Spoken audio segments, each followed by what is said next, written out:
Bismillahirrahmanirrahim. Alhamdulillahi Rabbil Alamin. Wassalatu wassalamu ala ashrafil mursalin Nabiyyina wa maulana Muhammadin wa ala alihi wa sahbihi ajma'in. Wa ashhadu an la ilaha illallah wahdahu la syarika lah. Wa ashhadu anna Muhammadan abduhu wa rasuluh sallallahu alaihi wa ala alihi wa sahbihi wa man tabi'ahum bi ihsanin ila yaumiddin. Allahumma bika asbahna wa bika amsayna wa bika nahya wa bika namut wa ilaikan nusyur. Alhamdulillah, puji syukur kita haturkan kehadirat Allah Azza wa Jal. Dialah zat yang berikan kita kemudahan untuk bisa beribadah di pagi ini, dan kita lanjutkan dengan kajian bersama. Semoga Allah Subhanahu wa taala memberikan limpahan rahmat bagi kita semuanya, sehingga kita meninggalkan majlis ini dalam kondisi dosa-dosa kita diampuni oleh Allah Subhanahu wa taala. Allah ingatkan dalam Al-Qur'an di surat Al-Anfal yang menunjukkan bagaimana kasih sayang yang besar yang diberikan oleh Allah kepada para hambanya. Allah berfirman, "Wa huwal ladzi yatawaffakum bil-laili wa ya'lamu ma jarahtum bin-nahar. Thumma yab'atsukum fihi liyuqda ajalum musamma." Dialah zat yang mewafatkan kalian di malam hari. Wa ya'lamu ma jarahtum bin nahar, dan dia mengetahui apa yang akan kalian perbuat di siang hari. Thumma yab'atsukum fihi liyuqda ajalun musamma. Kemudian Allah bangunkan kalian di hari itu, liyuqda ajalum musamma, untuk diputuskan sampai batas waktu tertentu, untuk diwafatkan, dimatikan sampai batas waktu tertentu. Allah Subhanahu wa taala mengingatkan ini berkaitan dengan konteks orang musyrikin. Ketika orang kafir itu tidur, Allah tahu si kafir ini besok pagi ketika dibangunkan kembali Allah, ketika besok pagi dia dibangkitkan kembali oleh Allah dalam posisi dia bangun tidur, dia akan berbuat kekufuran.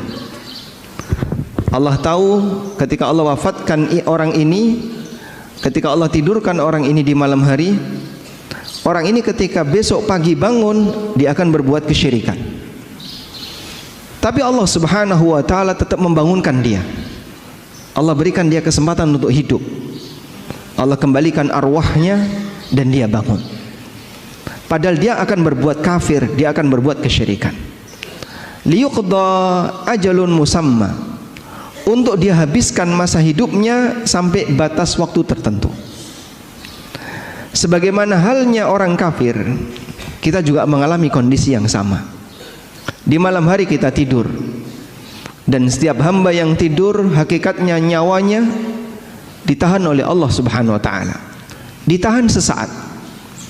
Lalu ketika hamba ini bangun tidur, Allah kembalikan nyawa itu ke jasadnya sehingga dia bisa bangun. Maka Nabi SAW ketika bangun tidur, beliau membaca doa, Alhamdulillahilladzi ahyana ba'dama amatana. Segala puji bagi zat yang menghidupkan kami ba'dama amatana, setelah dia mematikan kami, mematikan di waktu tidur. Dan pada saat kita tidur, Allah tahu besok pagi kita akan maksiat, tapi Allah izinkan kita hidup, sehingga dialah zat yang maha kasih sayang kepada hambanya. Pada waktu Allah Subhanahu wa ta'ala menahan arwah kita di waktu kita tidur, Allah bangunkan kembali kita, padahal dia tahu kita ini akan berbuat durhaka kepadanya, kita akan bermaksiat kepadanya. Sampai kapan? Sampai datangnya ajal. Terus demikian yang kita lakukan, sehingga hidup ini penuh dengan maksiat. Malam harinya kita tidur, siang harinya kita maksiat, seperti itu terus sampai akhirnya ajal menjemput kita. Karena itulah jamaah yang dimuliakan Allah Subhanahu wa taala, ini memberikan pelajaran bagi kita agar memperbanyak istighfar kepada Allah di setiap waktu yang kita lakukan, terutama ketika di detik-detik kematian kita, pada saat kita mendekati ajal. Hadirin yang dimuliakan Allah Subhanahu wa taala, tema kajian kita di kesempatan hari ini sebagaimana disampaikan oleh panitia, amalan terbaik di ujung usia. Kita semuanya mengharapkan agar kita bisa mendapatkan husnul khatimah. Meskipun perjalanan hidup kita dipenuhi dengan aneka maksiat, namun kita ingin menghadap Allah Subhanahu wa taala dalam kondisi bersih dan bisa mendapatkan husnul khatimah. Dan dalam Islam, hisab itu ada dua. Hisab sebelum kematian dan hisab pasca kematian. Hisab sebelum kematian penentunya ada di bagian akhir. Jika bagian akhir itu baik, maka bagian depan dianggap baik. Sebagaimana disebutkan dalam hadis yang sahih riwayat Bukhari Muslim dari sahabat Sahal bin Sa'ad As-Sa'idi radhiyallahu anhu, Nabi sallallahu alaihi wasallam bersabda, "Wa innamal a'malu bil khawatim." Sesungguhnya amal itu baik buruknya ditentukan oleh ujungnya. Sehingga sebelum kematian, penentu nilai seorang hamba adalah ujungnya.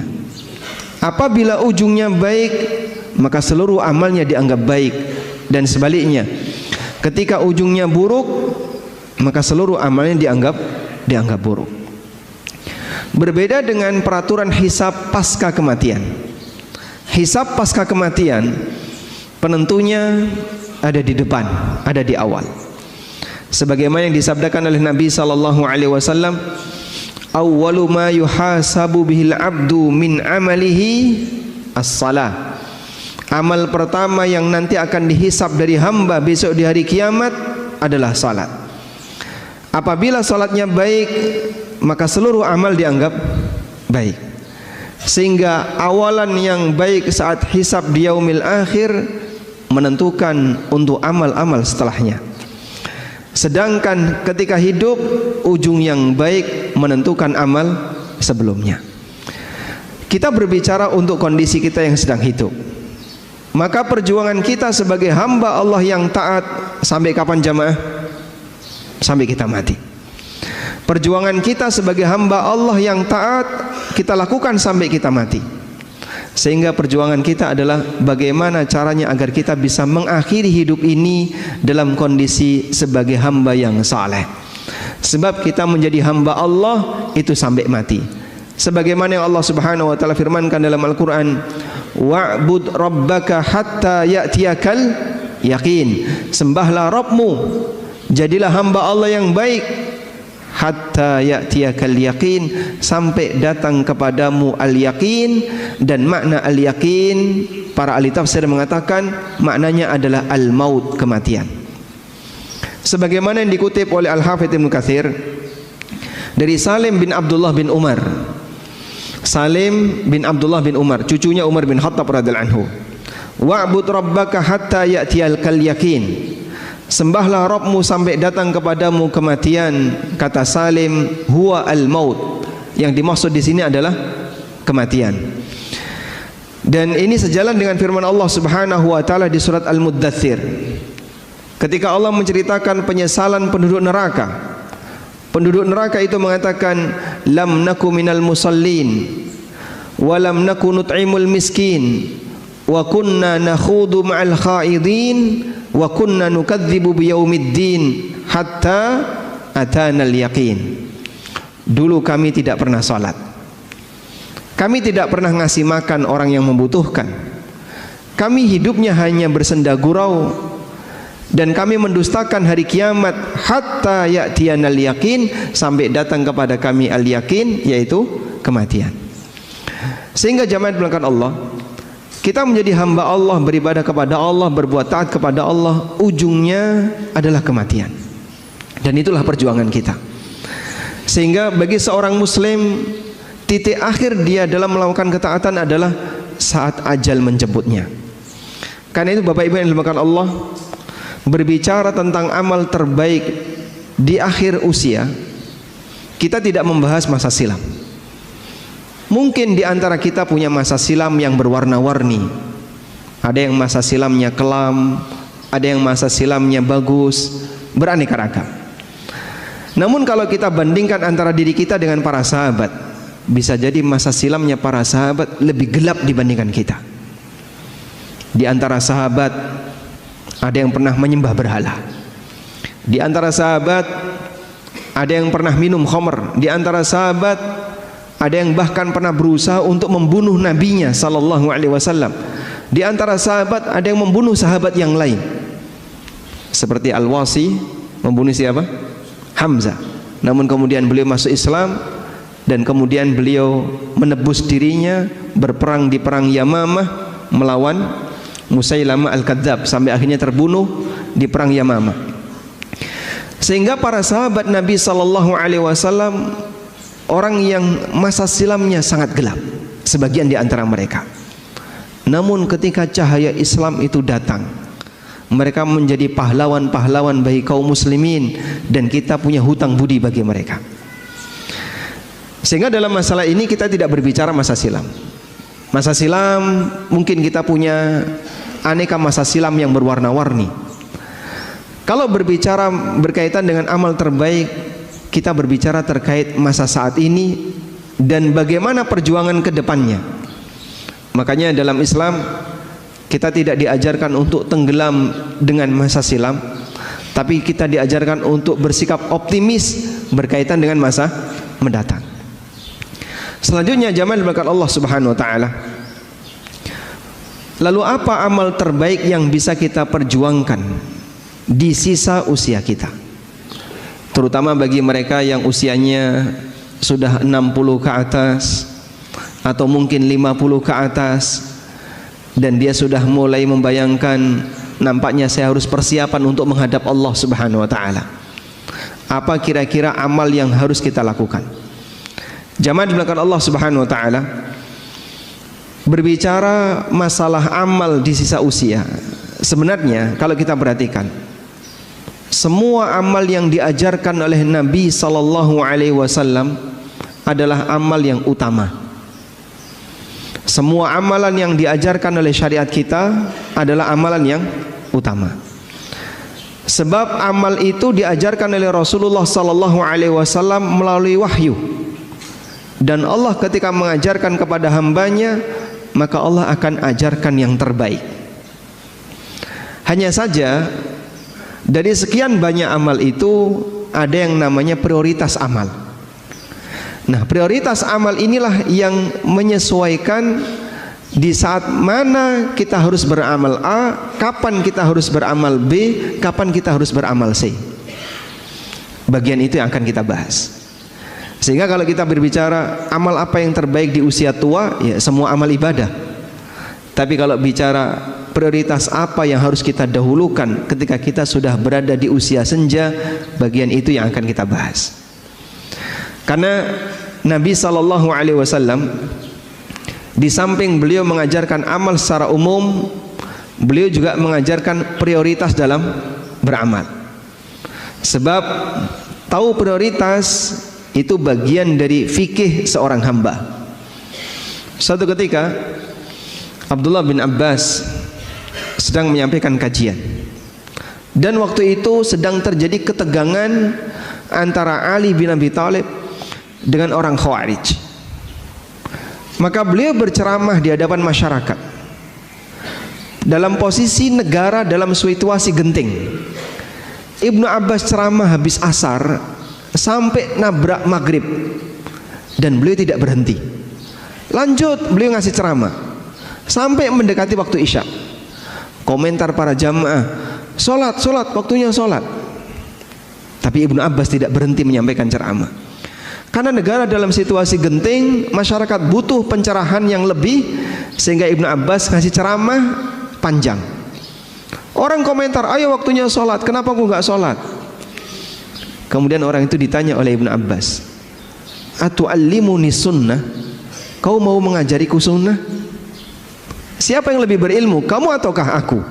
Sehingga kau mau mengajariku sunnah. Dalam situasi ini Ibnu Abbas menggunakan fikih prioritas.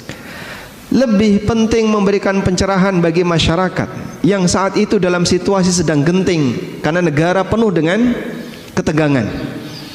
Ada Ali bin Abi Thalib yang waktu itu jadi khalifah. Di Syam ada Muawiyah yang sedang berkuasa di daerah Syam.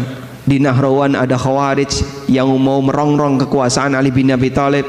Di beberapa tempat yang lain banyak terjadi ketegangan. Maka kaum muslimin harus ditenangkan semaksimal mungkin. Beliau ngasih ceramah yang panjang sampai nabrak waktu salat.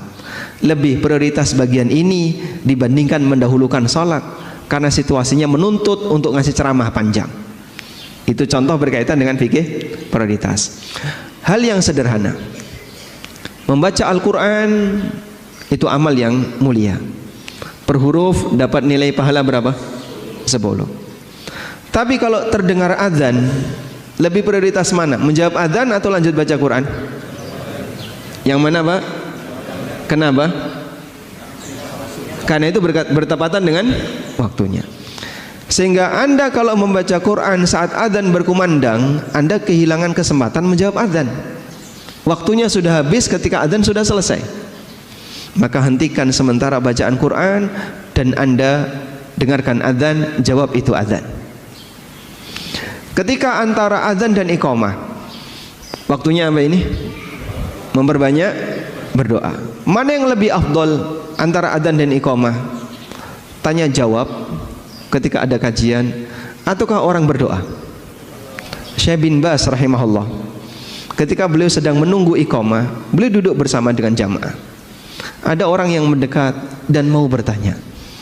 Lalu beliau sampaikan, ini waktunya kita berdoa, bukan tanya jawab. Ada waktunya yang lain untuk tanya jawab. Nah, dari sini para ulama menggunakan prioritas. Ini waktunya amal A, lebih afdol amal A yang dikerjakan. Ini waktunya amal B, lebih afdol amal B yang dikerjakan, dan demikian seterusnya. Karena itulah jamaah dimulakan Allah, paham prioritas bagian dari fikihnya seorang hamba. Salah satu di antara tanda fikihnya seseorang adalah dia tahu dan bisa menempatkan amal ini ada di tempat A, amal ini ada di tempat B, dan seterusnya. Sehingga ketika kita membahas tentang amalan di usia senja, itu berkaitan dengan prioritas apa yang harus kita dahulukan ketika kita sudah berada di usia senja. Tayyib, bukan berarti bahwasanya kita meninggalkan amal yang lain. Tapi di sini berbicara tentang masalah, sekali lagi, adalah prioritas pemilihan amal yang terbaik pada saat kita berada di usia senja. Nah, zaman diberikan Allah Subhanahu wa taala, ada beberapa amalan terbaik yang bisa kita prioritaskan ketika kita sudah berada di usia senja. Yang pertama, Anda bisa fokus pada amalan ringan yang bisa dijangkau namun dikerjakan secara rutin. Amalan ringan yang bisa dijangkau tapi dikerjakan secara rutin. Kenapa harus dikerjakan secara rutin? Karena pahala yang didapatkan oleh seorang hamba itu sesuai dengan rutinitasnya. Pahala yang didapatkan oleh seorang hamba menyesuaikan dengan rutinitasnya. Nabi SAW pernah bersabda, "Idza maridal abdu aw safara kutiba lahu ma kana muqiman sahiha." Apabila seorang hamba itu sakit atau dia safar, maka akan dicatat untuknya amalan pahala sebagaimana yang menjadi rutinitasnya ketika dia dalam kondisi sehat dan tidak sedang safar. Sehingga jamaah yang dimuliakan Allah, kalau ada orang yang punya kebiasaan puasa Senin Kemis, tiap Senin dan Kemis dia puasa, suatu ketika dia sakit sehingga dia tidak berpuasa, maka dia tidak berpuasa bukan karena malas, tapi dia tidak berpuasa karena uzur. Sehingga Allah Subhanahu wa taala tetap memberikan pahala baginya. Dia dapat puasa Senin walaupun dia tidak berpuasa, sebab dia punya kebiasaan itu. Bagi mereka yang tidak punya kebiasaan, maka saat dia sakit dia tidak berpuasa. Dia tidak dapat pahala karena dia ketika sehat juga tidak berpuasa. Orang semacam ini tidak mendapatkan catatan pahala sebagaimana mereka yang punya kebiasaan. Hal yang sama juga terjadi pada mereka yang sedang safar. Maka hadis yang menyebutkan apabila seorang hamba itu sakit atau safar, dia mendapatkan catatan pahala sebagaimana ketika dia sehat dan mukim, hanya berlaku untuk amalan yang menjadi rutinitasnya.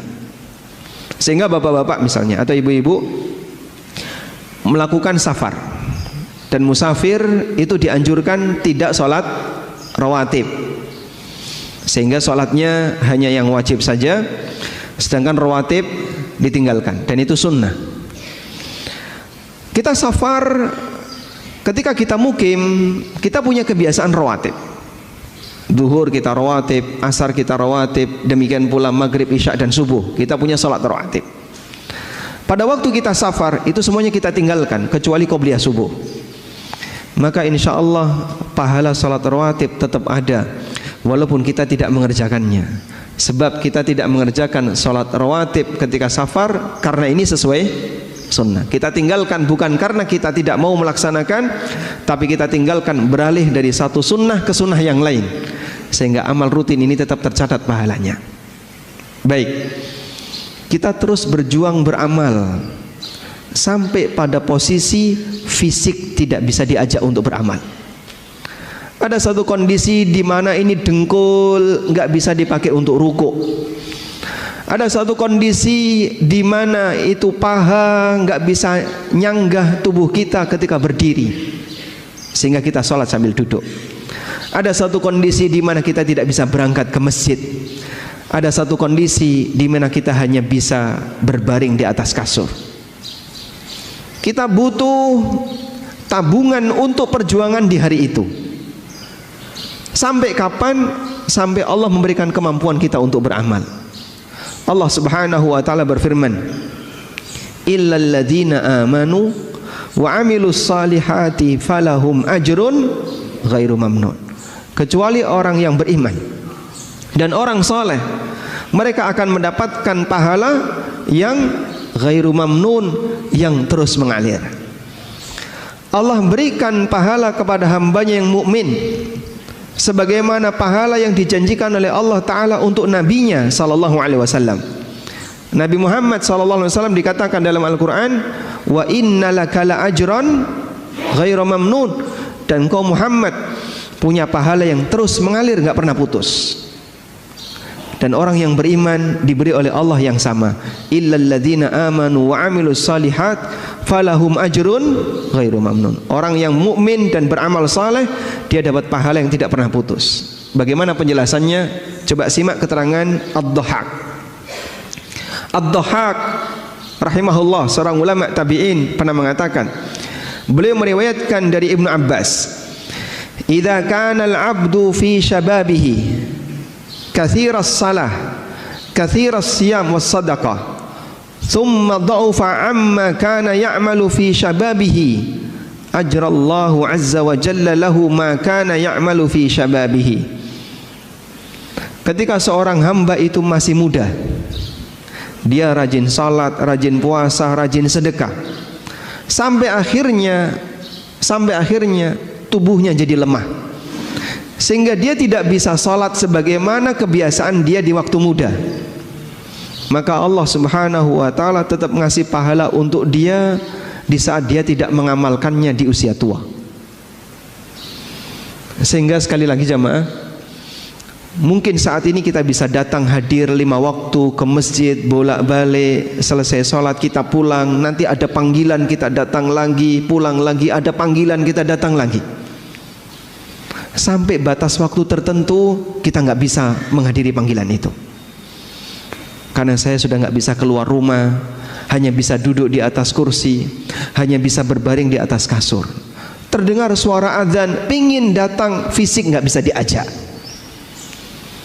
Terdengar panggilan untuk sholat, tapi badan nggak bisa berdirikan, hanya bisa duduk. Maka sesuai dengan kebiasaan kita pada waktu kita masih kuat melakukannya, pahala itu terus mengalir. Itulah orang beriman dan beramal saleh, falahum ajrun ghairu mamnun. Mereka tetap mendapatkan pahala yang terus mengalir.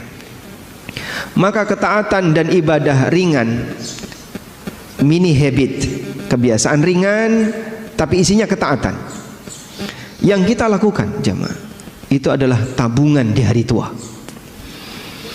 Sehingga kalau ada orang yang bilang olahraga itu adalah tabungan kesehatan di hari tua, maka ibadah-ibadah yang ringan itu adalah tabungan di saat kita sudah tidak bisa lagi mengerjakannya.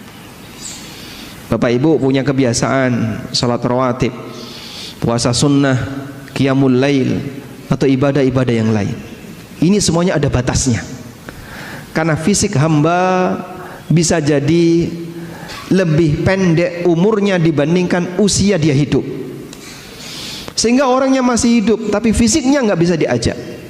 Semangatnya tetap ada, namun jasadnya nggak bisa dipaksa untuk melakukannya.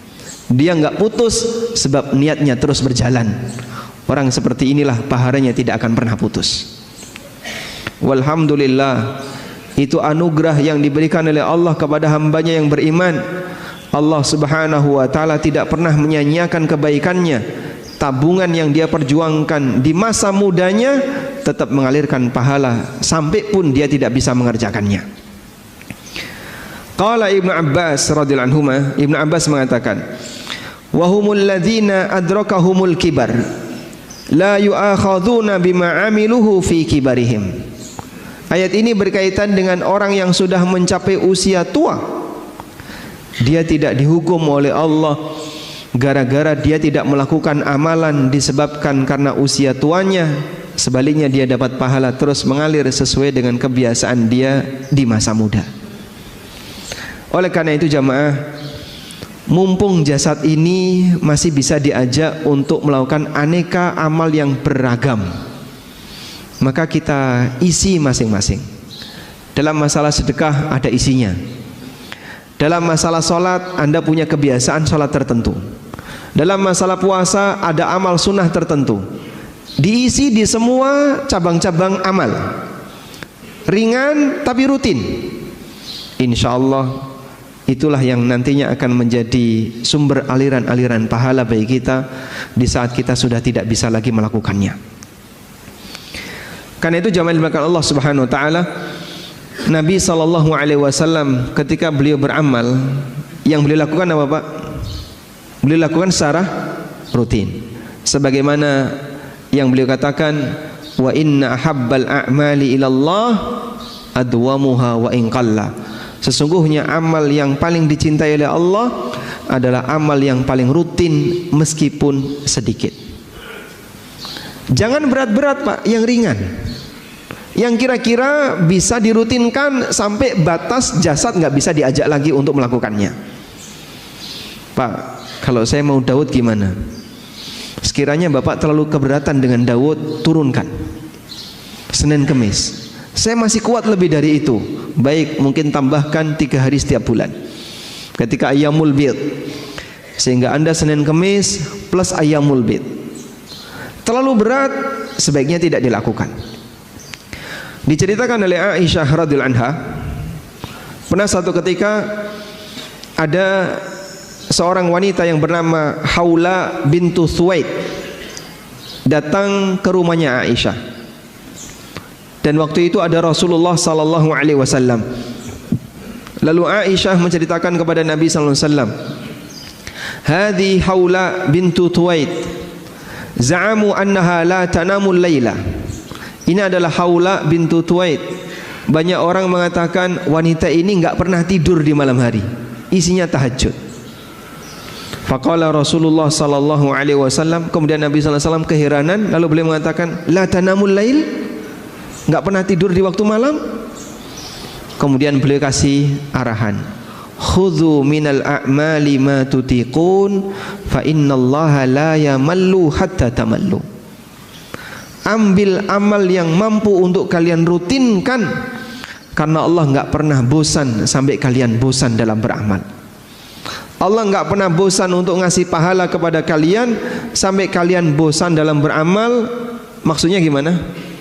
Putus amalnya gara-gara dia kecapean.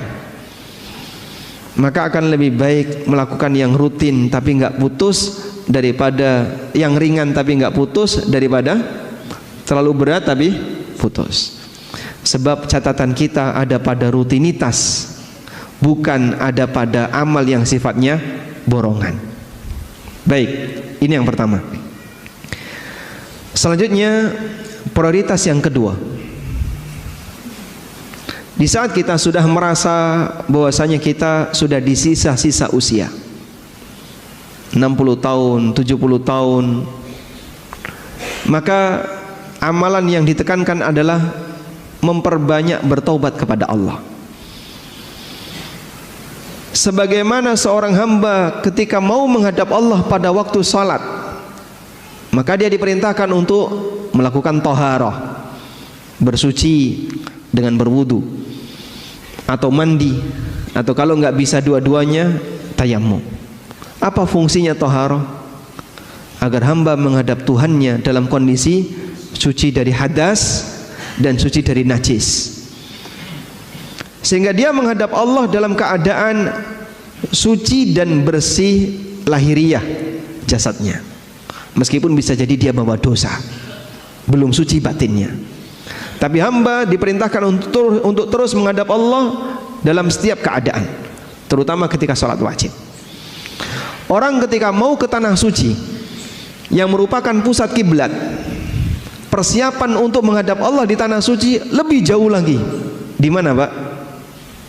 Di mikot, dalam jarak 450 kilo kalau ngambil mikotnya dari Dzulhulaifah. Sehingga persiapan untuk beribadah di tanah haram sudah dilakukan 450 kilo. Dan di zaman Nabi SAW, di zaman para sahabat, perjalanan dari mikot Dzulhulaifah sampai ke kota Mekah butuh waktu kurang lebih 7 hari, sepekan. Dalam kondisi memakai pakaian ihram, tidak boleh pakai wewangian, tidak boleh menggunakan pakaian berjahit yang membentuk lekuk badan, tidak boleh ini, tidak boleh ini, ada banyak sekali larangan. Dan mereka bersabar untuk itu. Zaman sekarang orang naik bis 5 jam, itu saja sudah merasa kelamaan. Milih naik kereta 2 jam, dan itu persiapannya jauh. Sehingga zaman dibelakang Allah, untuk menghadap Allah kita butuh mensucikan diri. Orang mati menghadap siapa? Allah Azza wa Jalla. Ya ayyuhal insanu innaka kadihun ila rabbika kadhan famulaqih. Wahai manusia, sesungguhnya kalian itu sungguh mengalami kelelahan ila rabbika, menuju Rabbmu, famulaqih, sampai kalian ketemu Allah. Sehingga semua hamba ketika mati dia akan bertemu dengan Allah, dia menghadap Allah Subhanahu wa taala. Maka sebelum menghadap Allah, jika waktu masih hidup, kita diperintahkan untuk mensucikan jasad dari hadas dan najis. Maka pada saat kita menjelang mati, kita sucikan dengan banyak bertobat, kita bersihkan batin kita dari dosa. Inilah rahasia kenapa Allah Subhanahu wa taala memerintahkan nabinya sallallahu alaihi wasallam untuk memperbanyak bertasbih dan istighfar serta bertaubat setelah Fathu Mekah, dengan diturunkannya surat An-Nasr. Surat An-Nasr surat apa, Mas? Surat An-Nasr. Alam Nasrah. Ya. Wan Nasr idza jaa nasrullahi wal fath. Itu surat Al-Asr ya, wal Asr ya. Surat An-Nasr. Idza jaa nasrullahi wal fath. Wa ra'aitan nasa yadkhuluna fi dinillahi afwaja. Apabila telah datang nasrullah, pertolongan Allah, wal fath, dan Fathu Makkah. Wa ra'aitan nasa yadkhuluna fi dinillahi afwaja. Dan kau lihat manusia, masyarakat, mereka masuk ke dalam agama Allah afwajan, secara berbondong-bondong. Ada sebagian imam yang keliru dalam membaca surat An-Nasr. Mereka baca kayak gini: wa ra'aitan nasa yadkhuluna fi dinillahi afwaja afwajan fasabbih bihamdi rabbika wastaghfir. Berhenti di afwaja betul, tapi ibtida ngulang di afwaja keliru. Karena kalau diulang afwajan fasabbih bihamdi rabbika wastaghfir, secara berbondong-bondong sucikanlah nama Rabbmu dan beristighfarlah, jadinya zikir jama'i. Ya, bertasbihlah dan beristighfarlah secara berbondong-bondong, kan jadinya zikir jama'i. Padahal afwajan itu kata keterangan untuk masuk Islam. Wa ra'aitan nasa yadkhuluna fi dinillahi afwaja. Afwaja keterangan untuk orang yang masuk Islam, bukan fasabbihnya. Keterangan fasabbih enggak ada hubungannya dengan afwaja. Wa ra'aitan nasa yadkhuluna fi dinillahi afwaja. Dan kau lihat masyarakat mereka masuk ke dalam agama Allah secara berbondong-bondong. Dan itu terjadi pada tahun 9 Hijriah, di mana Nabi SAW kedatangan banyak tamu sehingga Madinah banjir tamu. Dari mana Pak? Dari berbagai suku di sekitar Jazirah Arab. Satu suku datang, ya Rasulullah, saya kepala suku A, saya dan seluruh anggota suku saya masuk Islam. Datang suku B, suku C dan seterusnya, sehingga mereka masuk Islam per suku, diwakili oleh utusan-utusannya. Itulah yang disebut dengan mereka masuk Islam afwajan, secara berbondong-bondong.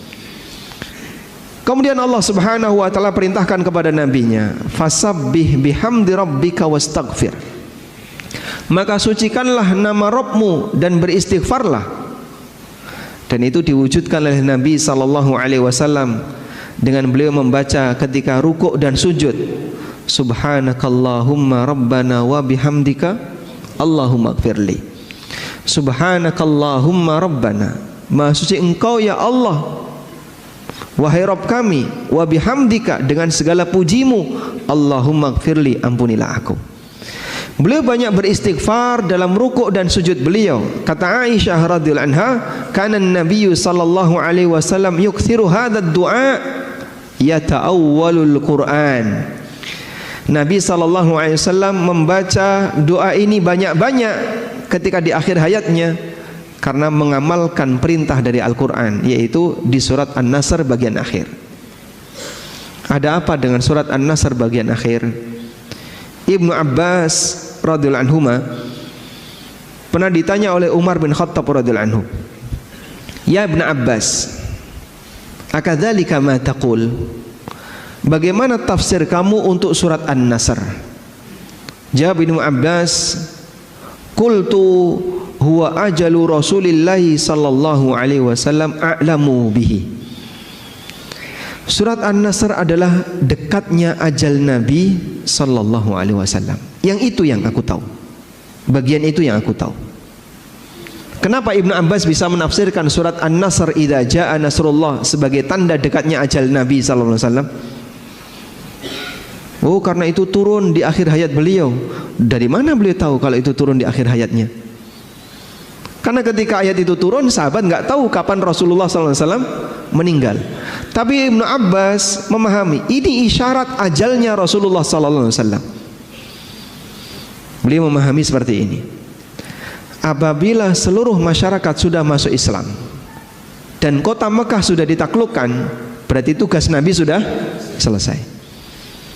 Dan kalau tugas Nabi sudah selesai, pensiun.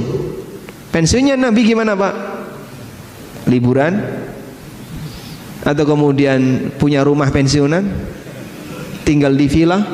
Bukan. Menghadap Allah untuk menerima pahala. Sehingga ketika tugas seorang Rasul sudah selesai, maka sang Nabi akan menghadap Allah Subhanahu wa ta'ala. Maka turunnya surat An-Nasr pertanda tugas beliau sudah paripurna, dan sebentar lagi beliau akan menghadap Allah. Dan betul, dari turunnya surat An-Nasr dengan wafatnya Rasulullah sallallahu alaihi wasallam kurang lebih selisihnya hanya setahun. Sehingga ini salah satu di antara bukti bahwa surat An-Nasr adalah ajal Rasulullah sallallahu alaihi wasallam. Di akhir ajal itulah Rasulullah sallallahu alaihi wasallam banyak bertobat kepada Allah, banyak mohon ampun kepada Allah. Karena ketika seorang hamba mengakhiri amalnya, maka kita disyariatkan untuk mengakhirinya dengan istighfar. Sebagaimana selesai sholat, apa yang kita baca, Pak? Astagfirullah, astagfirullah, astagfirullah. Sebagaimana selesai puasa, kita disyariatkan untuk bertakbir. Allah Subhanahu wa taala berfirman berkaitan dengan masalah puasa Ramadan. Gimana ayatnya? Walitukabbiru walitukmilul iddata walitukabbirullaha ala ma hadakum. Dan agar engkau sempurnakan bilangan puasa Ramadan, walitukabbirullah, dan kalian puji Allah dengan mengagungkannya. Maka selesai puasa kita takbiran. Demikian pula ketika selesai haji. Fa idza afadhan nasu fastaghfirullah. Apabila manusia sudah bertolak, maka perbanyaklah istighfar kepada Allah. Sehingga selesai beramal, kita itu disyariatkan untuk mengagungkan Allah dan banyak beristighfar kepada Allah. Itu teori beramal secara umum. Maka selesai beramal A kita istighfar, selesai beramal B kita istighfar, selesai beramal C kita istighfar. Dan kita selesai jadi orang muslim istighfar. Sebab amal kita ketika hidup adalah amal jadi apa? Seorang muslim. Kita menjadi seorang muslim sepanjang kita hidup. Maka kita akhiri amal menjadi seorang muslim ini dengan istighfar. Sebagaimana Nabi SAW mengakhiri amal beliau jadi seorang nabi, diperintahkan oleh Allah untuk istighfar. Sehingga perbanyak istighfar di bagian akhir usia kita. Astaghfirullah wa atubu ilaih, astaghfirullah wa atubu ilaih. Bapak Ibu bisa kenang dosa-dosa kita di masa silam. Dulu saya pernah seperti ini, astagfirullah wa atubu ilaih. Dulu saya pernah seperti ini, dulu pernah seperti ini. Coba dikenang dosa-dosa yang pernah kita lakukan, sambil dihadirkan perasaan mohon ampun kepada Allah terhadap dosa-dosa dan kesalahan itu. Karena kita ingin kita menghadap Allah dalam kondisi suci. Sebagaimana pada waktu kita salat, kita menghadap Allah membersihkan lahir batin dengan cara berwudu, dengan cara bersuci. Maka kita menghadap Allah sebelum mati dengan kita banyak beristighfar kepadanya.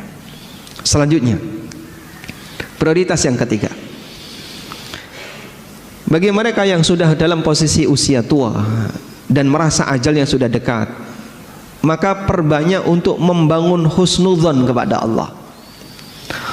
Husnudzon kepada Allah maknanya adalah kita punya harapan besar di sisi Allah dan merasa yakin Allah tidak akan menyia-nyiakan amalku.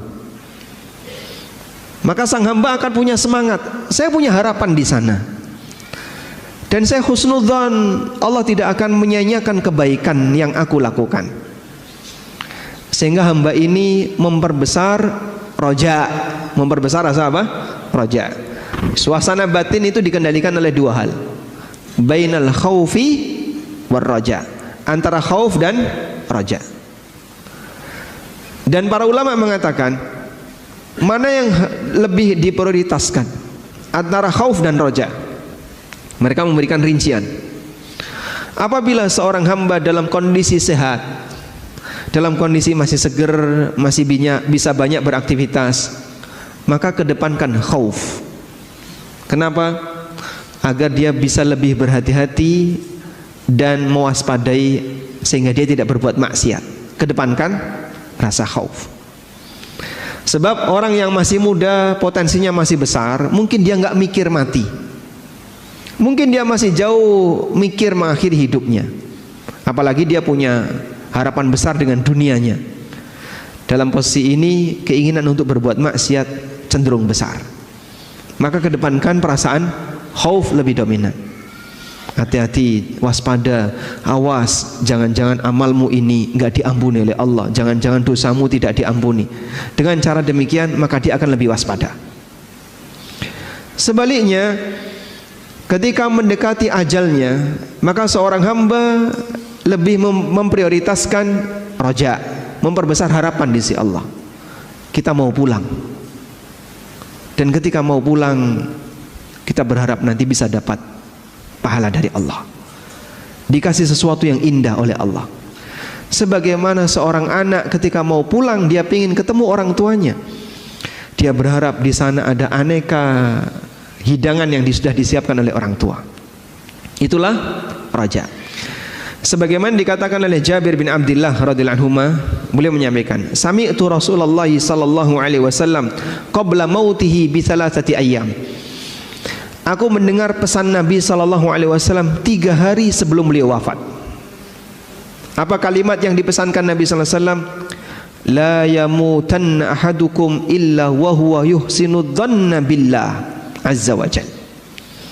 Jangan sampai kalian mati kecuali dalam kondisi kalian husnudzon kepada Allah. Dan husnudzon kepada Allah itu diiringi dengan amal. Karena orang punya husnudzon, punya harapan jika dia punya tabungan. Dia merasa ada sesuatu yang akan dia dapatkan. Maka jamaah dimuliakan Allah, bagi orang yang sudah mendekati ajal, kedepankan perasaan banyak husnudzon. Kita mau pulang, sebentar lagi akan menghadap Allah. Semoga amalku diberi pahala oleh Allah Subhanahu wa taala. Dan apabila terkumpul dalam diri seorang hamba 2 hal ini, maka Rasulullah sallallahu alaihi wasallam memberikan jaminan bahwa orang ini akan dimasukkan oleh Allah ke dalam surga dan dijauhkan dari neraka. Disebutkan dalam hadis yang sahih bahwa Rasulullah sallallahu alaihi wasallam pernah menjenguk orang yang sedang sakit.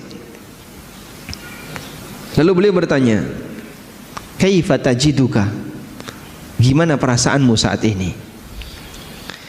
Qala, si sakit ini kemudian mengatakan, "Wallahi ya Rasulullah.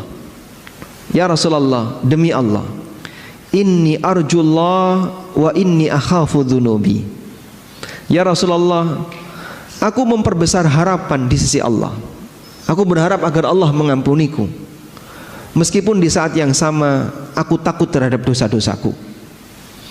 Kemudian Rasulullah sallallahu alaihi wasallam mengatakan, la yajtami'ani fi qalbi 'abdin fi mithli hadzal mautin illa a'tahu Allahu ma yarju wa amanuhu mimma yakhaf.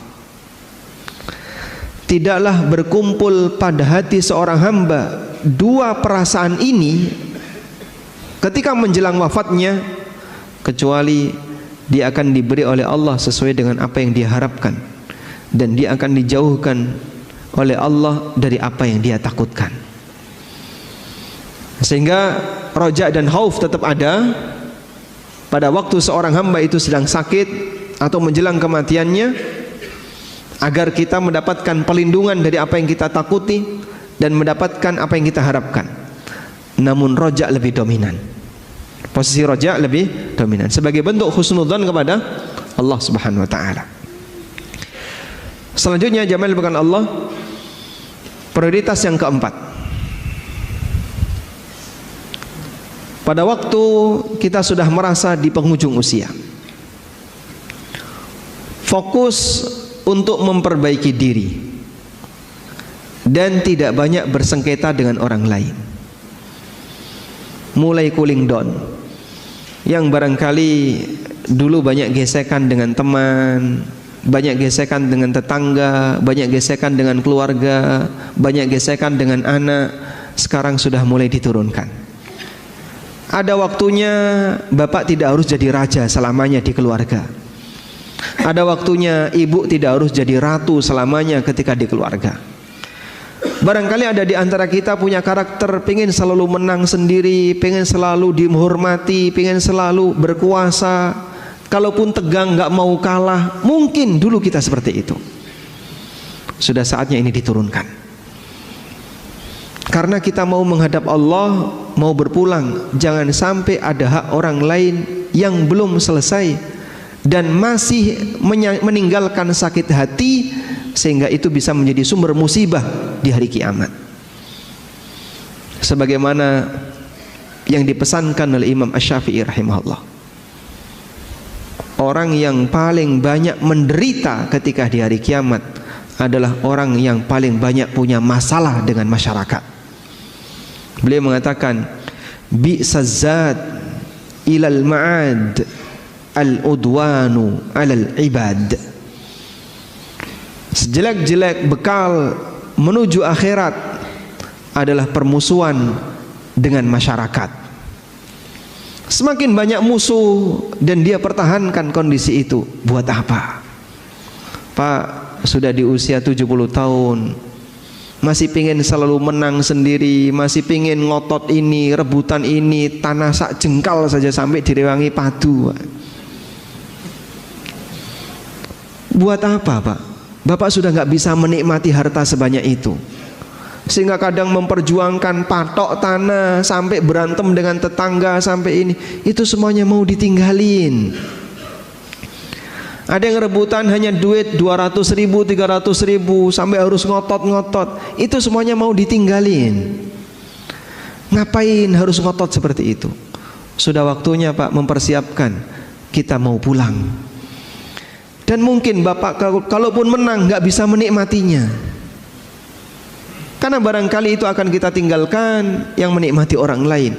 Anda yang capek, tapi orang lain yang menikmatinya. Sudah saatnya ketegangan seperti ini kita tinggalkan, sehingga fokusnya adalah fokus saya mau memperbaiki diri saya, bukan malah mengajak debat, bahas politik rano pucuke gitu. Kamu pilih yang mana? Nggak akur dalam satu masjid gara-gara beda angka gitu. Yang satu nomornya A, yang satu nomornya B, hanya gara-gara beda angka sampai tegang. Pak, nggak lihat usia, Pak. Dapat apa yang kayak gini? Tapi kadang ada orang yang dia nggak sadar memperjuangkan sesuatu yang dia nggak dapat apa-apa, padahal bisa jadi itu meninggalkan suasana sakit hati, permusuhan dibawa mati, dan sering demikian. Maka jamaah yang dimuliakan Allah, mulailah untuk kemudian mengembalikan ke riset nol. Saya ingin mati tanpa membawa kezaliman, dan menjadi orang yang nol kezaliman. Luar biasa indahnya. Rasulullah Sallallahu Alaihi Wasallam mengkondisikan seperti itu. Ada sebuah hadis yang diriwayatkan oleh Ad-Daruqutni, meskipun hadis ini dinilai dhaif oleh sebagian ulama. Rasulullah sallallahu alaihi wasallam ketika sakit di penghujung hayat beliau mengumumkan kepada para sahabat, ada nggak di antara kalian yang mungkin pernah saya pukul dan belum balas? Ukasyah bin Mihsan angkat tangan. Saya, ya Rasulullah. Baik, silahkan sekarang kisos, balas itu pukulan. Ya Rasulullah, waktu Anda memukul saya kena kulit, karena saya waktu itu nggak pakai baju. Dan sahabat, Pak, kondisi mereka kadang terbuka dada itu biasa, karena di waktu itu baju masyarakat seperti bajunya orang yang sedang ihram, pakai sarung di bawah, lalu pakai kain di atas, sehingga kadang terbuka. Maka Nabi SAW ketika berdoa terlihat putihnya ketiak beliau, bukan karena sobek lengannya ya, tapi beliau memakai pakaian seperti orang ihram, sehingga saat diangkat dadanya kelihatan. Dan di masa itu seperti ini biasa, sebab kain waktu itu barang langka dan mahal harganya. Maka Ukasyah bin Mihsan mengatakan, ya Rasulullah, waktu engkau memukul saya, waktu Anda memukul saya, kena kulit. Maka Nabi SAW melepas kain yang menutupi pundak beliau. Silahkan sekarang pukul, kisos. Semua sahabat sudah menahan, gantikan saya saja, jangan Rasulullah SAW. Apa kamu tega mau memukul Nabi SAW dalam situasi seperti ini? Tapi kisos nggak bisa digantikan. Subhanallah. Ukasyah mendekat ke jasad Rasulullah SAW, lalu beliau memeluknya, memeluk Nabi SAW. Dan nggak mungkin seorang sahabat tega memukul Rasulullah SAW. Pelajaran yang bisa kita ambil jamaah, inilah contoh perjuangan seorang Nabi. Seorang Nabi, Pak, apakah beliau punya kezaliman terhadap umatnya? Nggak mungkin. Kalaupun Nabi mendidik umatnya, lalu kadang pendidikan itu mungkin dengan pukulan. Sebagaimana orang tua mendidik anak dalam posisi tertentu, kadang orang tua mukul. Itu orang tua disalahkan nggak, Pak? Ya? Tidak. Kenapa? Dia punya hak. Karena ini dalam rangka untuk pendidikan, meskipun ada batasannya. Tidak sampai pukulan yang membekas dan seterusnya. Rasulullah SAW melakukan itu, beliau punya hak, sebab beliau pendidik bagi seluruh umatnya. Namun beliau tidak ingin seperti ini jadi sumber masalah di akhirat. Beliau undang itu orang, silakan balas. Karena itulah jamaah dibilangkan Allah, datang beberapa sahabat menghadap Rasulullah SAW. Ya Rasulullah, laqad ghala si'ru. Ya Rasulullah, harga barang pada naik, terjadi inflasi di zaman Nabi SAW. Fasa'ir lana, tolong turunkan harga untuk kami. Apa jawab Nabi SAW? Innallaha huwal qabidul basitul musa'ir. Sesungguhnya Allah itu zat yang melapangkan dan menyempitkan rizki para hambanya. Wa inni la arju an alqallah wa laysa alayya madlamatun fi damin wala mal. Dan aku ingin menghadap Allah Subhanahu wa taala dalam kondisi tidak ada satupun kezaliman yang masih melekat pada diriku, baik berkaitan dengan masalah harta maupun masalah darah. Maka Rasulullah SAW tidak pernah menumpahkan darah seorang muslim siapapun sampai beliau meninggal. Dan beliau tidak pernah mendolimi harta muslim yang lain sampai beliau meninggal. Sampai ketika diminta untuk nurunin harga, Rasulullah SAW nggak mau. Kenapa, Pak? Kenapa beliau nggak mau? Khawatir mendolimi pedagang. Sehingga saat harga naik itu kan kadang terjadi karena keseimbangan demand and supply. Kebutuhan banyak, sementara stoknya kurang, naik. Dan itu takdir Allah, di luar kuasa Rasulullah SAW. Dan beliau tidak disalahkan berkaitan dengan musibah, karena itu takdir Allah. Tapi kalau beliau turunkan, ada pedagang kulaknya mahal, gara-gara kebijakan beliau menurunkan harga, jadi harus diturunkan, rugi ini pedagang. Beliau takut pedagang ini nuntut di akhirat. Beliau sampai takut pedagang ini nuntut di akhirat. Coba bayangin mereka yang memegang kebijakan masalah ini, bahkan termasuk mereka yang punya wewenang, sehingga melakukan audit, berapa harus bayar, sekian miliar. Pusing itu pedagang, duit dari mana, saya harus bayar ini dan seterusnya. Tapi kemudian tiba-tiba diambil sekian miliar. Orang ini sakit hati, bisa jadi dia akan nuntut di akhirat. Maka jamaah dimuliakan Allah Subhanahu wa taala, Rasulullah sallallahu alaihi wasallam menjadi orang yang selalu punya prinsip riset untuk semua dosa kepada makhluk, sehingga beliau menghadap Allah dalam kondisi nol kezaliman. Mulai banyak untuk bersikap tasamuh, memberikan toleran, ngasih maaf dan minta maaf di bagian penghujung hayat. Karena kita tidak ingin kita membawa dosa dengan makhluk pada saat kita menghadap Allah Subhanahu wa taala, yang nanti itu menjadi sumber qisas di yaumil akhir, mengurangi pahala yang pernah kita perjuangkan. Sehingga barangkali di antara Bapak Ibu yang punya kebiasaan gerenengi orang, gunjing, ghibah, mulai saatnya untuk diselesaikan. Wallahu a'lam. Pun juga Bapak. Baik. Nah, baik, demikian yang bisa kita sampaikan sebagai pengantar. Semoga bermanfaat. Di sisa waktu insyaallah kita gunakan untuk tanya jawab. Wassallallahu ala nabiyyina Muhammadin wa ala alihi wa sahbihi wasallam. Rekan-rekan yang ingin bertanya silakan. Ustadz masih punya waktu sampai dengan jam 6.15, masih bisa tadi? 15. Silakan saya bacakan.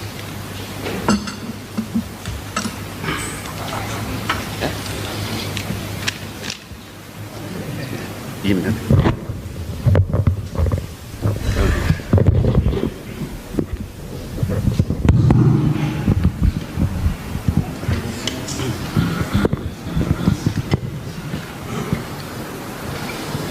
Assalamualaikum warahmatullahi wabarakatuh. Waalaikumsalam warahmatullahi wabarakatuh. Izin bertanya Ustadz, sebagai muslim yang baru mengenal keutamaan amalan sunnah di usia yang telah senja, mohon nasihat dan motivasinya Ustadz. Banyak sekali lingkungan yang mencibir dan kurang suka dengan kita yang berjenggot dan bercelana cingkrang. Meskipun kami tahu hal tersebut adalah bagian dari sunnah Nabi Shallallahu Alaihi Wasallam, apakah bunyi dalilnya hadis akan hal tersebut? Syukron barakallahu fikum. Nah, ada seorang ulama yang beliau punya jenggot yang cukup lebat ya. Dalam posisi sakit karena beliau sudah sepuh. Beliau sudah ya usia mungkin di atas 70-an tahun. Dalam posisi sakit yang itu merupakan sakit yang mengantarkan kepada wafatnya beliau. Dokter menyarankan untuk kepentingan medis sebaiknya jenggot Anda dicukur. Lalu beliau sampaikan, saya tidak mau menghadap Allah dalam kondisi tidak mengikuti sunnah Nabi Sallallahu Alaihi Wasallam dalam penampilan, sehingga bertahan berpenampilan sesuai sunnah itu bagian dari perjuangan. Maka beliau meskipun sudah diminta oleh pihak dokter, ini dalam rangka untuk kepentingan medis, bagaimana kalau jenggotnya dicukur? Beliau milih tidak, saya nggak mau, bertahan seperti ini saja. Kalaupun saya mati dalam posisi tetap bertahan di atas sunnah. Kalaupun saya hidup kembali dan Allah kasih kesembuhan, itu semuanya datang dari Allah Subhanahu wa taala. Baik. Karena Nabi sallallahu alaihi wasallam menyebutkan dalam banyak hadis yang sahih, khaliful yahud wa'aful liha. Jangan tiru Yahudi, biarkan jenggot. Jadi beliau minta biarkan jenggot. Biarkan itu artinya nggak usah diganggu, biarin aja. Baik, ada perintah khusus sebagai penjelasan perintah umum. Maka melaksanakan perintah umum bentuknya adalah dengan melakukan yang khusus. Contohnya kayak gini, orang tua ngasih perintah kepada anaknya, wahai si A, anaknya namanya si A ya, A, nanti kalau ada tamu, muliakan tamu, kasih makan. Ada berapa perintah ini? 2. Perintah umum. Apa perintah umumnya? Muliakan tamu. Apa perintah khusus? Ngasih makan. Maka disebut sebagai telah memenuhi perintah umum orang tua, yaitu memuliakan tamu, jika anak ini melakukan perintah khusus. Datang tamu, dikasih suguhan, dikasih handuk suruh mandi, dikasih minum, tapi nggak dikasih makan. Udah? Tamunya pulang, anak lapor kepada bapak, Pak, tadi ada tamu, tak kasih minum, tak kasih suguhan ya, tapi nggak tak kasih makan. Suguhannya minuman ya, tak kasih minuman tapi nggak tak kasih makan, tak suruh mandi, suruh istirahat. Apakah berarti anak sudah melaksanakan perintah orang tua? Belum. Kenapa belum? Karena perintah khususnya belum dikerjakan.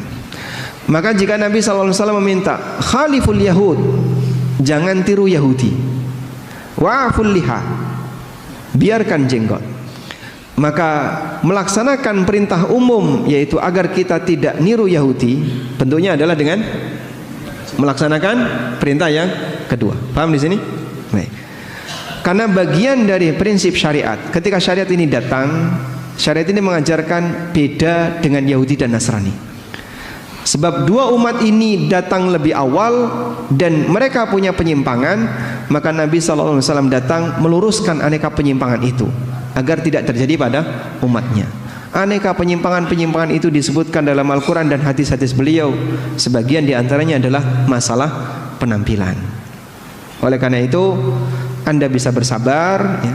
Barangkali tetangga atau teman karena mereka belum tahu ilmunya ngasih komentar demikian, ini barangkali adalah ujian, dan insya Allah itu lebih ringan dibandingkan ujian yang dialami di masa silam oleh para nabi, sehingga Anda bersabar, semoga nanti mereka juga dapat hidayah. Nah, Assalamualaikum Ustadz. Waalaikumsalam warahmatullahi taala. Izin bertanya Ustadz. Sebagian kajian sunnah terkadang juga menabrak waktu isya. Kajian berhenti sejenak untuk adzan isya, kemudian kajian dilanjutkan, salat isya diakhirkan. Terkait fikih prioritas ibadah yang Ustadz sampaikan, mana yang lebih utama? Selesaikan kajian baru lanjut sholat isya atau sholat isya dulu baru lanjut kajian? Jazakumullah khairan Ustaz. Baik. Mungkin barangkali pertanyaannya saya alihkan. Mana yang lebih sesuai sunnah? Adzan, kemudian kajian, qomatnya diakhirkan. Mungkin masih setengah jam atau bahkan 1 jam. Masuk isya jam 7, qomatnya jam 8, karena ada kajian. Ataukah adzannya ditunda sehingga nanti mepet dengan iqamat pada waktu pelaksanaan sholat isya jam 8, atau adzan tepat waktu lalu iqamat terus sholat? Mana yang lebih sesuai sunnah? Ya, baik. Jika kita menginginkan agar kajian ini selesai terlebih dahulu, materi rampung, sehingga jamaah bisa mendapatkan materi secara utuh, tidak putus, maka kajian silahkan lanjut. Dan yang lebih sesuai sunnah, adzan itu mepet dengan iqamah. Sebab dulu Nabi SAW pada waktu beliau di Tabuk, Tabuk itu di mana? Di Arab ya. Di utara Madinah. Jarak di masa silam perjalanan 1 bulan. Beliau ketika di Tabuk itu beliau singgah di beberapa tempat, singgah sekian hari, pindah lagi, sekian hari, pindah lagi, sekian hari. Dalam situasi musim yang sangat panas, mereka berteduh di bawah tenda. Saat Bilal mau keluar untuk adzan zuhur, tepat waktu, pas masuk awal waktu zuhur, ditahan oleh Nabi SAW, jangan adzan. Akhirnya Bilal kembali masuk. Mau keluar lagi, ditahan lagi. Hatta tafi'at tulul, sampai kerikil itu keluar bayangan. Kerikil keluar bayangan itu berarti matahari sudah cukup ke barat. Karena kalau benda tinggi bayangannya gampang kelihatan, tapi kalau benda kecil itu bayangannya lebih susah kelihatan. Kerikil, benda kecil ya, kerikil keluar bayangan, berarti matahari sudah sangat ke barat. Baru Nabi SAW mengizinkan Bilal, sekarang silakan adzan. Akhirnya Bilal adzan, lalu iqamah salat duhur. Sehingga beliau mengakhirkan salat duhur dan adzannya diakhirkan. Baik. Karena itu Al-Hafidz Ibnu Hajar rahimahullah ketika menjelaskan hadis ini, beliau menyampaikan sunnah berkaitan dengan orang yang mau mengakhirkan salat, maka adzannya juga diakhirkan. Sehingga kalau salatnya tengah malam, salat isya di sini mau tengah malam berjamaah, boleh nggak Pak? Boleh. Maka nanti adzannya bagian akhir, bukan ditaruh di depan. Wallahu a'lam. Nah sekarang bagian kajiannya, lebih baik mana? Kajian selesai atau salat isya dulu? Ini mempertimbangkan mana yang lebih maslahat. Kalau lebih maslahat isya dulu. Misal, Pak, jamaah di sini heterogen, nggak semuanya orang paham sunnah, sehingga kalau kajian lanjut, sholat isya ditunda, mungkin ada yang mau safar, ada yang datang belum makan malam, ya, karena dia makan malamnya setelah sholat isya, sehingga dia datang berharap iqamat sholat isya bisa pulang. Begitu dia datang kok masih ada kajian, nunggu dulu, wah saya buru-buru, saya pengen ini, pengen itu. Maka mungkin dengan pertimbangan ini sebaiknya langsung sholat. Atau yang kedua, enggak, di sini sudah terkondisi, yang hadir di sini memang sudah siap untuk belajar, dan mereka lebih senang satu paket ilmu disampaikan, selesai baru sholat. Maka mungkin sholat isya'nya bisa ditunda dan diselesaikan kajiannya.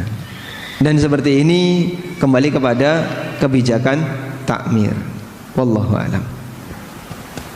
Ustadz, mohon bertanya mengenai pembagian waris sesuai syariat. seorang laki-laki bujangan tidak mempunyai istri dan anak, meninggal dunia meninggalkan satu saudara laki-laki dan perempuan sekandung, seayah dan seibu. Dua, saudara laki-laki dan perempuan seayah dan lain ibu. Tiga, bibi atau adik dari ayah, bagaimana pembagian warisannya? Baik, dari 3 jalur jenis atau 3 jalur ahli waris tadi ya, saudara kandung, saudara seayah, dan bibi dari ayah. Pertama saya sebutkan dulu, bibi dari ayah ini namanya zawil arham. Zawil arham itu bukan ahli waris, keluarga jauh yang dia tidak dapat warisan namanya zawil arham, dan zawil arham bukan ahli waris, sehingga zawil arham nggak dapat warisan sama sekali. Yang kedua, apabila ada saudara kandung dan saudara seayah, maka saudara kandung menghijab saudara seayah, menghijab, menutupi saudara seayah, sehingga saudara seayah nggak dapat warisan. Sehingga dari penjelasan tadi, yang dapat warisan hanya saudara kandung laki dan perempuan, dibagi 2:1. Bapak nanti terus saudara yang lain, bibinya, mereka iri dong Pak, nggak dapat apa-apa. Ya memang mereka nggak dapat apa-apa secara aturan hukum waris. Namun sekiranya dalam rangka untuk menutupi suasana perasaan yang nggak enak, dianjurkan bagi yang dapat warisan ngasih sebagian kepada yang nggak dapat warisan. Ya entah mungkin 10% atau sekian persen, ini saya kasihkan hadiah dari kami untuk Anda karena kita sama-sama saudara. Meskipun mereka terhijab dengan saudara kandung, saudara sebapak terhijab dengan saudara kandung. Wallahu a'lam. Assalamualaikum.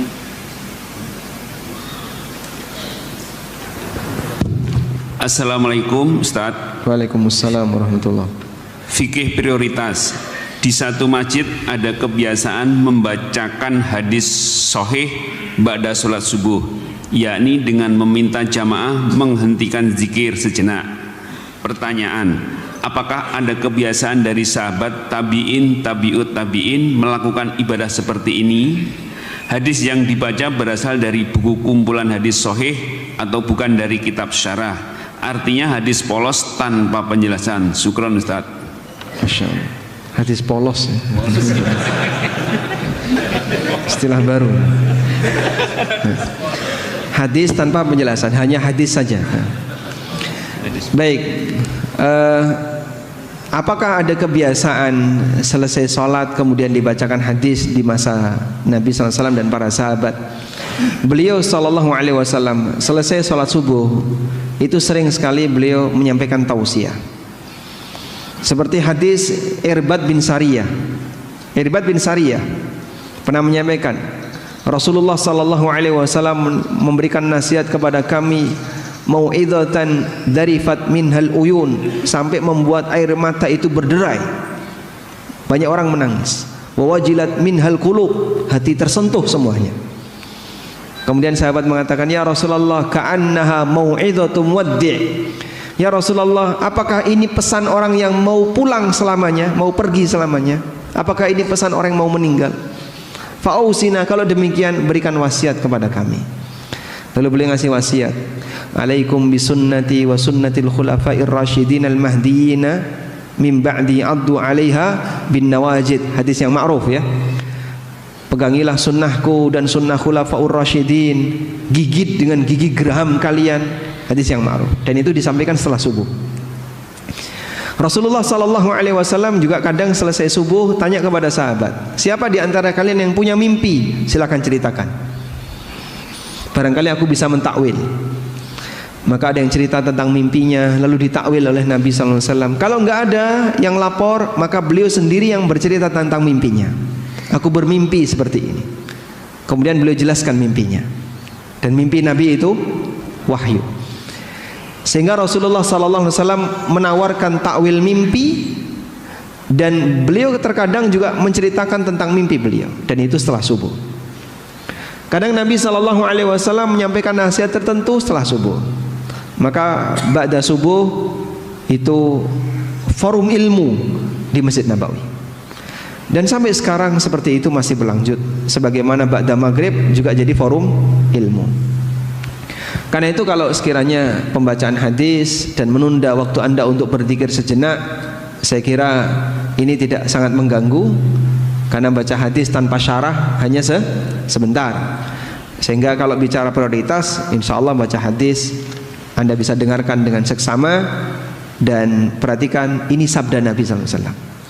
Atha bin Abi Rabah pernah datang seorang anak SMP, Pak.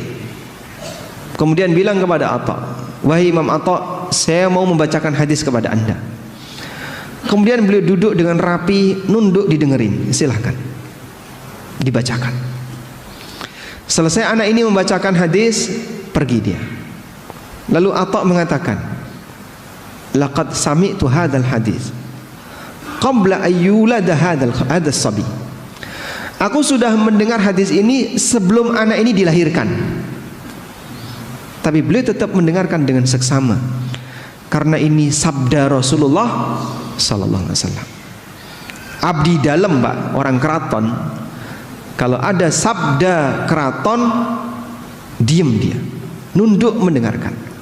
Sebagai bentuk penghormatan, padahal itu yang dibacakan surat dari sultan kepada seluruh abdi dalam misalnya. Itu mereka nunduk memperhatikan, nggak berani bicara, nggak berani ngobrol, nggak berani tulanan HP. Kita mendengarkan ayat Al-Quran, kadang main HP, padahal itu firman Allah. Kita mendengarkan sabda Nabi SAW, kadang gak digatekno, padahal itu sabda Rasulullah SAW.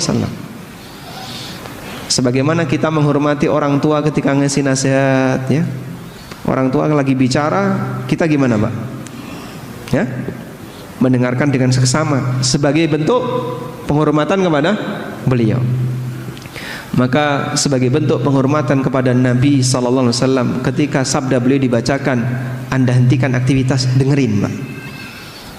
Walaupun bisa jadi hadis itu Anda sudah hafal, dalam rangka menghormati yang bersabda Rasulullah sallallahu alaihi wasallam. Nah, Bismillah, Assalamualaikum Ustaz. Waalaikumsalam warahmatullahi. Ahwan izin bertanya, ada yang mengganggu pikiran seseorang, pikiran sekarang ana, tentang segala kesusahan-kesusahan hidup yang dialami, kesusahan dalam urusan pekerjaan dan segala usaha yang lain. Sementara seorang itu sudah merasa melakukan amal-amal saleh dan berdoa. Apakah segala doa-doa itu tidak ada manfaatnya? Jazakallahu khair. Nah, memang ujian harta itu bentuknya ada dua, Pak. Ujian kekayaan dan ujian kemiskinan. Dan bisa jadi yang kedua lebih berat dibandingkan yang pertama. Makanya kadang ketika jamaah itu ditanya, Anda lebih siap yang mana? Jadi kaya bersyukur atau miskin yang sabar? Ijma, nggak usah dijawab, Pak, ya. Saya sudah tahu jawabannya. Ijma, Anda pasti pilih kaya bersyukur. Karena kita nggak kebayang, saya belum siap untuk jadi miskin. Jadi miskin rasanya berat sekali. Jadi orang yang penuh dengan musibah ekonomi itu rasanya berat, sehingga Anda merasa nggak sanggup untuk bersabar. Meskipun dua-duanya ujian, baik kaya maupun miskin, dua-duanya ujian. Tapi bagi para sahabat, mereka itu punya kecenderungan kadang lebih milih sabar daripada syukur. Seperti yang terjadi pada Abu Dzar radhiyallahu anhu. Beliau pernah mengatakan, atau dalam keterangan yang lain Abu Darda, beliau pernah mengatakan, Abu Darda mengatakan, al-maradu ahabbu ilayya minas sihah wal faqru ahabbu ilayya minal ghina. Sakit lebih saya sukai daripada sehat. Jadi tiap hari sakit, nek gak watuk pilek, ditemek watuk misalnya. Tiap hari sakit lebih saya sukai daripada saya sehat. Miskin lebih saya sukai daripada kaya. Kenapa? Karena beliau punya kondisi, saya itu merasa dekat dengan Allah saat dapat musibah, dan itu merasa lebih nikmat bagiku dibandingkan ketika saya dapat nikmat berupa harta. Jadi suasana kenikmatan itu adalah kedekatan dia dengan Allah. Dengan musibah ini, dengan miskin ini saya bisa nangis. Dengan musibah ini saya bisa berdoa. Dengan musibah ini rasanya saya dekat dengan Allah. Dengan musibah kita bisa menghadap Allah lebih serius.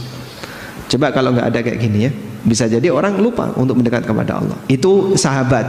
Kita mungkin nggak bisa demikian.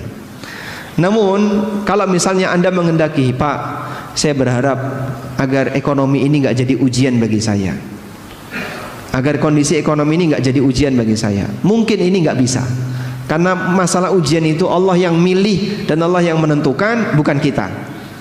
Maka yang lebih penting adalah bukan terhindar dari ujian, sebab hidup ini pasti ujian. Tapi yang lebih penting adalah bagaimana cara menghadapi ujian, bagaimana mensuasanakan batin ketika menghadapi ujian. Anda berdoa, mungkin doa Anda nggak kunjung dikabulkan.